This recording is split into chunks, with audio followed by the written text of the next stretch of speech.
Oke, Assalamualaikum warahmatullahi wabarakatuh. Oke, kali ini mau sharing lagi seputar pengalaman berjualan di marketplace. Ya pasti sebagian dari teman-teman udah pernah ngalami ya, di mana kondisi penjualan udah lama jualan di marketplace nggak pernah naik-naik, bahkan makin lama makin turun. Ya ini yang masalahnya kebanyakan banyak menyalahkan faktor eksternal, misal oh ini karena banyak persaingan, oh ini karena update algoritma marketplace, atau biaya admin naik jadi terpaksa naikin produk jadi sepi, dan faktor lainnya. Ya padahal kebanyakan kesalahan itu banyak dari faktor internal atau kita sendiri. Ya bisa dari nggak bisanya ngelola manajemen atau dari ownernya sendiri. Ya tujuan dari video ini saya sharing beberapa tips ya biar minimal kita bisa bertahan, penjualannya stabil dan bahkan bisa naik. Dan biar teman-teman belajar dari pengalaman saya. Nah, biar teman-teman belajar juga dari pengalaman saya agar nggak ngulangi kesalahan yang sama.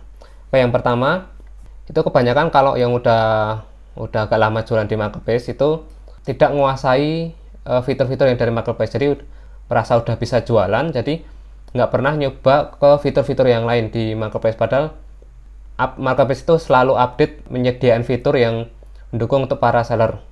Bukannya males ya, kadang karena kita nggak sempat ya nyoba-nyoba baru, dan biasanya nganggep kalau fitur-fitur itu sama aja atau nggak ngefek ke penjualan.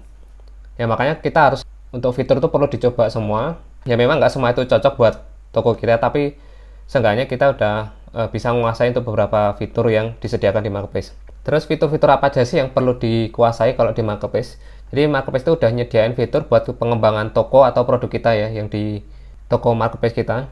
Yang pertama itu fitur premium, yaitu fitur yang berbayar dari marketplace. Kalau dulu itu sistemnya pakai bayar bulanan ya, kalau sekarang itu dihitung per transaksi. Ya fitur premium itu contohnya ya kalau di Bukalapak Super Seller, terus kalau di Tokopedia Power Merchant, kalau di Shopee itu emang agak beda ya, itu ada fitur Star Seller tapi itu harus undangan. Kalau di tempat lain kayak Bukalapak atau Tokopedia kan bisa langsung mengajukan ya, asal syaratnya terpenuhi. Nah, di fitur premium itu kan banyak juga fitur-fitur lain yang dukung buat penjualan. Kayak fitur statistik itu juga perlu, harus bisa, minimal kita harus bisa baca statistik penjualan ya, jadi biar kita bisa nentuin, minimal kita bisa tahu mana produk yang laris, mana yang nanti akan potensial buat diiklanin. Dan selanjutnya mengenai budget iklan ya, kadang kita udah terjebak zona nyaman, karena kalau berjualan di marketplace kan kita nggak perlu iklan aja bisa kejual. Nah tapi nanti akan bakal kerasa sendiri kalau pas penjualannya turun. Ya biasanya kalau kita ngecek produk kita nggak muncul paling depan, ya itu udah dipenuhi sama iklan. Jadi untuk kompetitor udah mulai berani iklan. Ya kalau kita cuma ngandalin organik pasti akan susah. Nggak selamanya algoritma itu mendukung untuk produk kita tampil paling atas terus. Jadi kadang kehajar sama yang berani pasang iklan. Dan marketplace pun lebih seneng juga untuk toko yang rutin iklan. Pasti mereka dapat slot lebih bagus dan dicariin traffic untuk ke toko. Ya makanya setiap punya profit ya diusahakan itu dianggarkan atau disisihkan buat iklan. Jadi nanti itu harus dihabiskan, memang harus disediakan dan dipakai. Nah nanti tinggal kita evaluasi gimana caranya biar iklannya ngirit tapi penjualannya efektif, dan PR-nya cuma itu aja. Oke, dan selanjutnya untuk beberapa seller ya itu nggak ngerti siklus hidup produknya. Ya memang, jadi kalau dalam dunia marketing itu sering dikenal produk life cycle. Biasanya dibagi 3, yaitu pertama pas masa launching atau pengenalan, biasanya itu kita mengeluarkan banyak iklan biar produk kita dikenal atau jangkau banyak customer dulu. Terus selanjutnya nanti di fase 2 itu udah mulai ada penjualan atau mulai naik, itu biasanya produknya udah mulai dikenal, udah ada yang sudah mulai order dan mungkin rutin beli. Nah selanjutnya itu ada masa ketiga, itu masa puncak, dimana itu penjualannya lagi tinggi-tingginya. Ya biasanya produknya udah viral, udah banyak iklan bertebaran di mana-mana. Nah di masa itu biasanya banyak kompetitor yang niru. Biasanya karena tahu ini kok ada produk yang lagi laris, biasanya nanti akan ada kompetitor yang ngikutin. Ya misal bikin iklan yang sama. Kalau apalagi ini biasanya terjadi di barang impor. Biasanya kalau udah tahu ini produk laris, banyak yang ngimpor sendiri atau jual produk yang sama. Dan sayangnya nanti kebanyakan pasti jual dengan harga yang lebih murah dari yang kita jual. Dan akhirnya masuklah ke fase yang terakhir, yaitu fase turun. Nanti udah mulai banyak yang jual, terus banyak perang harga, akhirnya kita juga mungkin produk itu udah bosen, udah masa jenuhnya, ya maka penjualannya langsung juga ikut turun. Ya makanya kita harus ngerti tentang produk life cycle ini ya. Jadi kita bisa tahu kapan itu produk akan naik dan kapan kita harus menyiapkan produk selanjutnya agar penjualan kita stabil. Nah, terus selanjutnya ini yang masalah biasanya untuk kebanyakan pemula ya yang udah jalan tokonya, itu kadang bingung masalah nge-branding tokonya. Ya kadang jualan asal jualan aja nama toko atau enggak. Jadi nggak punya istilahnya nggak punya pembeda atau istilahnya branding. Nah, makanya perlu kita juga mengenalkan toko kita. Jadi minimal kalau ada yang beli, terus ada temennya yang nanya ini beli di mana, minimal dia tahu oh beli di toko A ini. Jadi makanya kita harus punya branding walaupun cuma hanya sekedar nama toko. Nah, kalau untuk di marketplace buat nguatin branding itu biasanya bisa bikin watermark di foto thumbnail di awal, itu bisa dikasih watermark itu.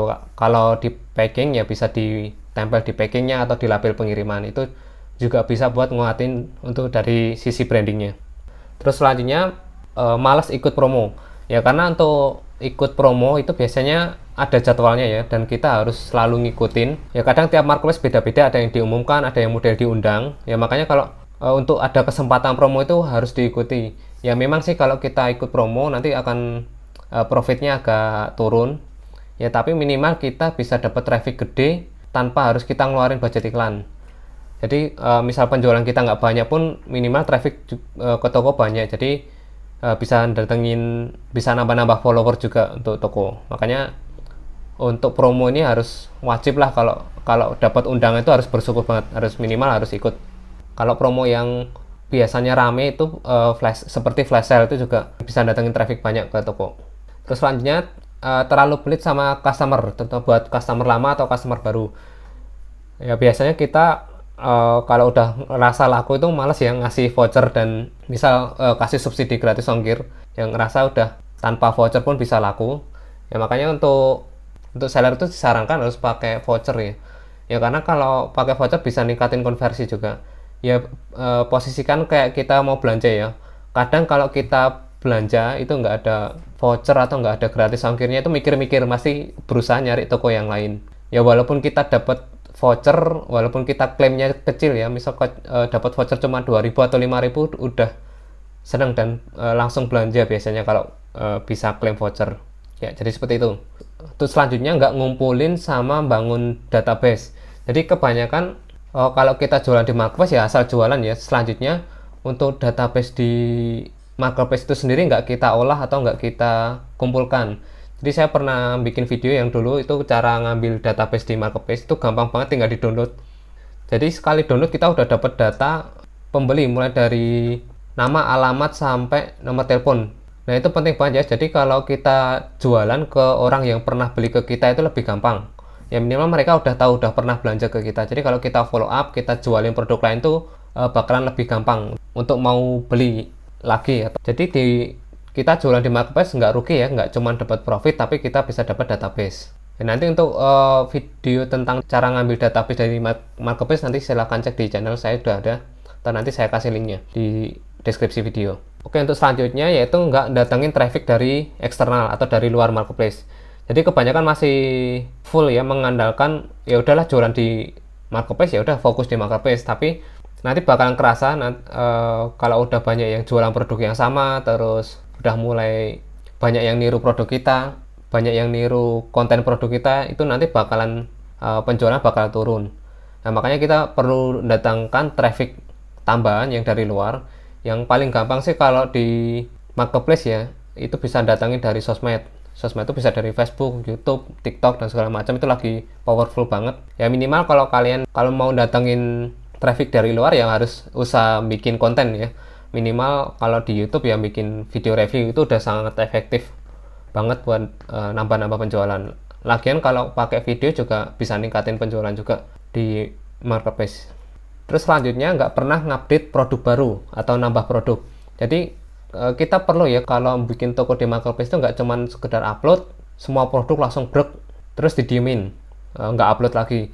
Mending kalau punya produk banyak itu diupload secara bertahap. Jadi toko kita itu dianggap aktif, dan kesannya kalau buat customer yang udah langganan atau udah follow itu tokonya up to date, jadi banyak produk baru, terus tokonya juga dianggap selalu aktif.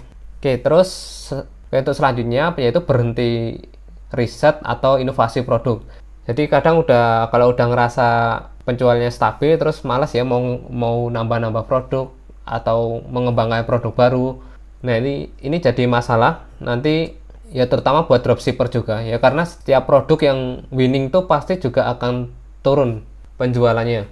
Jadi kita harus selalu siapin produk atau bikin inovasi biar sebelum masanya turun nanti kita udah punya produk pengganti untuk produk winningnya. Jadi minimal penjualan toko kita itu stabil, tergantikan sama misal produk yang lama udah nggak laku tergantikan sama produk yang udah baru dan ada inovasi baru. Ya, makanya untuk riset itu harus dilakukan terus menerus selama kita buka toko. Jadi nggak bisa ya kita santai-santai setelah upload kita cuma mengusahakan produk yang itu terus, pasti akan ada masa jenuh. Terus ini malah kebanyakan di ownernya atau pemilik usahanya yaitu malas belajar atau upgrade ilmu ya, karena udah sibuk ngurusi jualan, kebanyakan pada malas ya mau ngupdate ilmu atau belajar lagi. Kalau dulu ya awal-awal saya jualan di marketplace dulu, kalau mau belajar itu agak susah, nggak banyak orang yang mau share konten seperti di YouTube kayak gini, atau di website itu juga belum banyak ada tutorial atau kelas. Jadi kalau belajar dulu harus harus gabung komunitas. Jadi saya dulu dapat ilmu banyak itu dari praktisi langsung, yaitu dari komunitas. Ya makanya penting juga untuk kalian kalau mau belajar juga nggak cuma dari internet, tapi harus gabung ke komunitas. Minimal kalian dapat ilmu dan relasi. Jadi di situ kan kita kenal sama orang yang benar-benar berbisnis dan berjualan langsung di marketplace. Jadi kita bisa sharing lah minimal untuk berbagi pengalaman selama berjualan di marketplace. Dan terakhir, dalam setiap tahun itu pasti ada masa, kalau dalam pertanian itu masa paceklik. Jadi ada bulan-bulan tertentu, ini bukan karena kepercayaan ya, jadi ya memang karena kondisi ekonomi ya. Jadi kalau ada beberapa bulan itu yang penjualan bakal drop, jadi kita emang harus siapkan strategi biar bisa menghadapi kayak gini. Ya contohnya seperti di bulan Januari ini ya, karena Desember kan itu promo gede-gedean ya, jadi banyak yang menghabiskan uangnya di akhir tahun kemarin, sedangkan di awal Januari itu di marketplace saja udah lesu untuk promo-promo baru. Jadi kebanyakan udah habis di akhir tahun kemarin. Jadi kalau dalam setahun tuh biasanya bulan Januari sama Agustus itu udah biasanya untuk penjualan bakalan turun omsetnya. Nah, saat di masa sepi ini malah justru bisa dimanfaatin ya, kalau kita sebagai owner toko online nanti bisa stok okna, bisa berbagi konten produk, atau ya manfaatkan waktunya buat belajar, buat upgrade ilmu. Oke, itu tadi untuk beberapa tips ya, biar minimal kita bisa stabil penjualannya. Ya memang ini basic ya, tapi banyak yang nyepelein, ya nanti bakalan kerasa kalau udah penjualannya turun. Soalnya kalau udah turun bakalan susah lagi untuk ningkatin penjualan, walaupun tokonya udah besar dan reputasinya udah banyak. Oke, itu tadi untuk sharing kali ini, semoga bermanfaat. Ya, silahkan kalau mau ada yang ditanyakan bisa tinggalkan di komen. Oke, sekian video kali ini. Terima kasih. Assalamualaikum warahmatullahi wabarakatuh.